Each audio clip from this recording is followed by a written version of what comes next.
দিছে সুন্দর একটা গোয়াল ঘর, একটা গরু, একটা ছাগল, 2টা বাচ্চা আর মা বাবা 4 জন। এটা হলো সুখী পরিবার। আসলে কি এটা আসল না আল্লাহ আসল? আর একটু জোরে বলেন। তাহলে সন্তান কম নেবেন না বেশি নেবেন? নেবেন কি আপনারা না মা বোনেরা?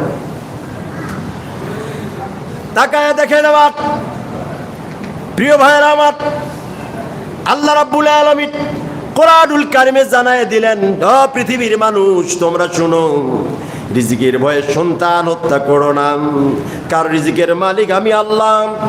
আমি আল্লাহ রাব্বুল আলামিন প্রত্যেকটা জীবের আমি রিজিকের ব্যবস্থা করে দিয়েছি। কোরআনুল কারিমে আল্লাহ রাব্বুল আলামিন জানাই দিলেন, পৃথিবীতে কেউ একমাত্র মানুষ ছাড়া রিজিক মজুদ করে না। মানুষ রিজিক মজুদ করে, রিজিকটাকে তারা ইহতেকার করে, আবদ্ধ করে, আটকায় রাখেন। আল্লাহ রাব্বুল আলামিন বললেন,